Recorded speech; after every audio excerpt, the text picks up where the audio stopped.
Big Thirsty Show, the Ambulance Chaser podcast. And this episode, we're going to call this one The Diddy Dilemma. A monster in the making or a fall guy for the elite. Now, we got a whole script right here. We're going to take this script and we're going to throw it out the window. We're about to appeal to your humanitarian side. Now, everybody, right now, it's a hot topic to hate Diddy. And, and I've been on that train too or whatever. But right now, the man is in the SHU. That's a special housing unit in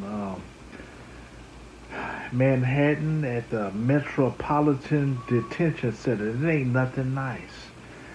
And with the Diddy man being addicted to drugs for over a decade, he's going to be going through some serious withdrawals.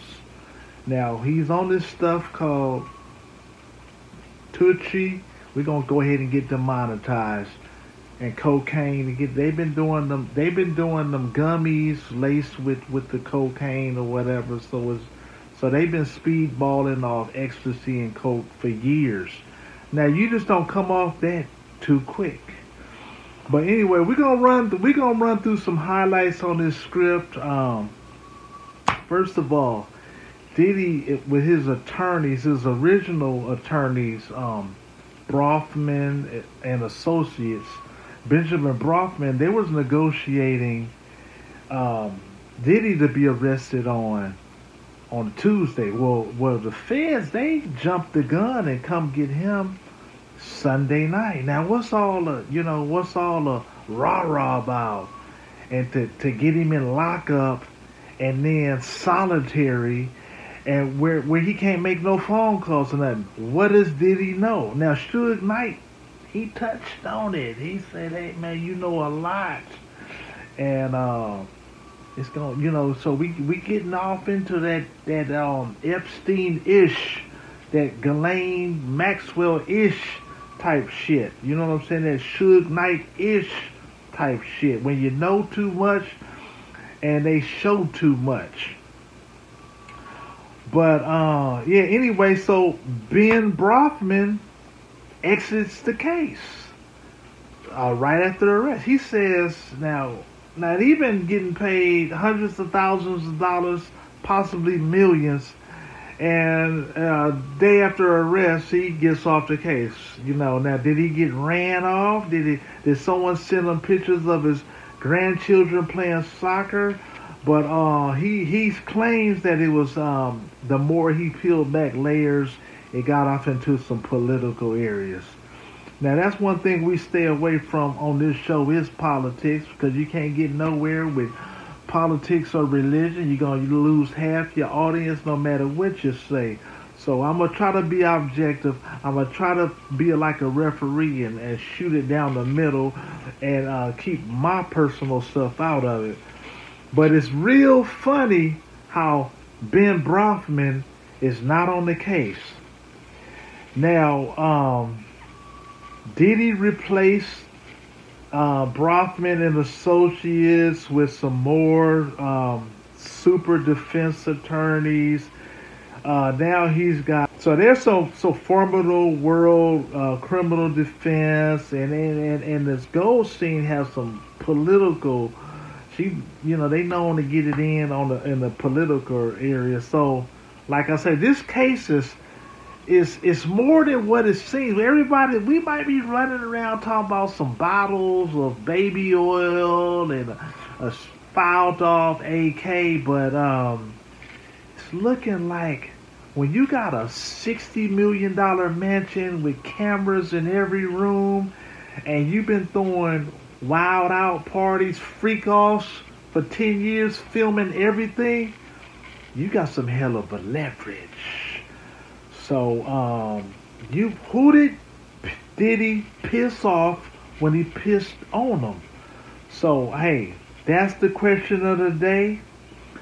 But, like I say, so Diddy, he was arrested in Manhattan. He's in the SHU right now. He's in early stages of withdrawals. His attorneys are trying to leverage his medical conditions to maybe plead and argue for some leniency, a bond, turning his home into a prison, or at least another facility with some better medical and psychiatric care.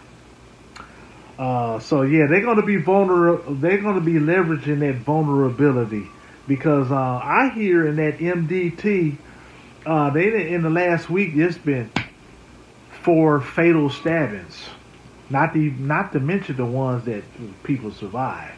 So Diddy is in danger.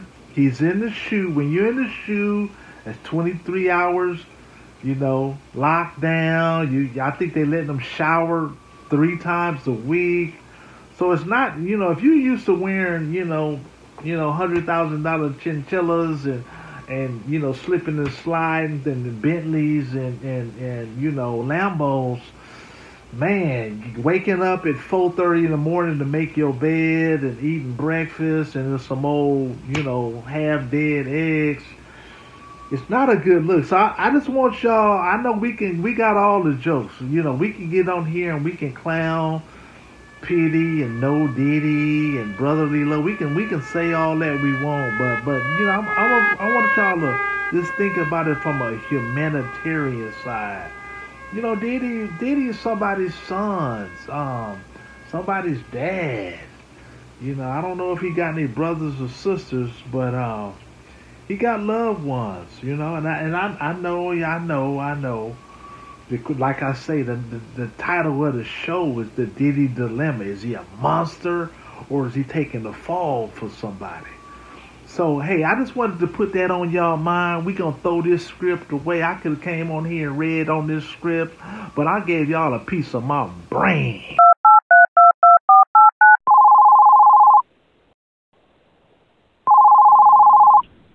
All right, I got Mr. Bust You Up on here. Mr. K. What's that? I done peeped the game in that 14-page indictment, man, and it smells like Epstein-ish stuff going on. Man, I'm thinking that Puffy then pissed somebody off when he pissed on him. No Kelly or no Diddy, but man, are you smelling anything in your antennas, man?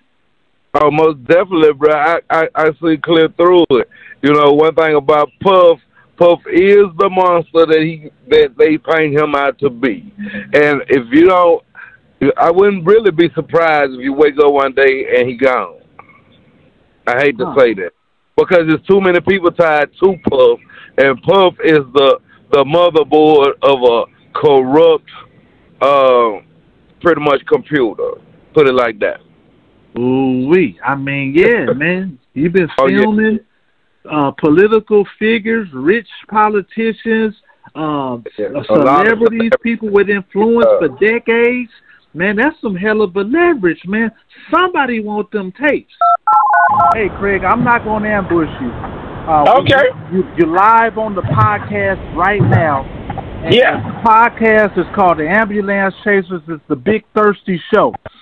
So, you're a guest of honor. In today's episode, we're talking about Sean Combs, and the episode is the Diddy Dilemma, a monster or a fall guy for the elite. We live in a multidimensional reality, so it's not an either or.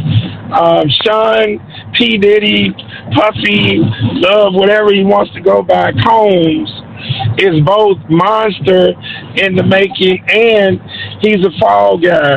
He basically is the Negro version of Epstein, and he has embraced his role within this overall dynamic. But I can tell you, a lot of people are, of course, consumed in his deviant, anti-life sexcapades. But what I'm reading and hearing is that this is a RICO case more than the deviant sexual things, where they're connecting him to the murders the assassinations of Tupac Shakur and Christopher, a.k.a. Biggie Smalls Wallace. So there's a lot going on here that's not just reflective of the sescapades, but it's a all-encompassing trial that he's going to have to stand up for, because this is a RICO case. Yeah, that 14-page indictment is veiling. It's like it's trying to just try him in the court of public opinion. It's hiding the real victims. Oh yeah, for real. I mean, people are getting caught up in the, which is crazy as hell to have all of the oil, bottles of oil, and they found, know how you go about counting 700 and something dildos and all of this kind of stuff. But, so all of that is the sensationalism, but underneath that, there's some serious casework that is being laid down, that this dude contracted some California killers to take out Tupac Shakur and Christopher Wallace, as well as Suge Knight. And so there's a lot going on that I think if people, can step back a little bit from the, sensationalism on the sex game, which is unfortunate because this dude has ruined a lot of people and messed up a lot of people's lives. But beyond that, we got some serious things going on that's dealing with Tupac Shakur and Christopher Wallace. Yeah. I'm thinking this is a hit from Clive Davis, and this is buck breaking, the epitome of buck breaking. I agree with you. I read an article today from I think his name is Gene Simmons, whatever his former bodyguard, and his bodyguard has been putting out a lot of powerful information over the past year, 2 years anyway. But this article deal. Yeah, okay. So what they're connecting this to is Puffy having been cultivated by 3 primary people, and that's Andre Harrell, Russell Simmons, and Clive Davis. And this was a very solid article that was written, and they were basically saying that these 3 entities, 2 Negro males and 1 Eurocentric Caucasian male, Clive Davis, these entities are rumored to be the ones who mentored Sean Combs into this anti-life, deviant, buck-breaking style of entertainment management. And so there are a lot of people sitting on pins and needles, but if you've seen what has happened to Epstein, you pretty much can conclude that Sean Combs is the Negro version of Epstein. So, there are some people in some high places that want to make sure that their secret lifestyle, anti-life behavior is kept secret. Yeah, he's sitting in the Metropolitan Detention Center in the SHU, solitary confinement with no access to Wi-Fi, telephones. There's something going on. Listen, Craig, big brother Craig, we got to pay bills. We got to get off here. We're going to continue this. You're going to be an A1 from day one, stay one on the Big Thirsty Show. We ain't got nothing but love for you. We got to go. Okay.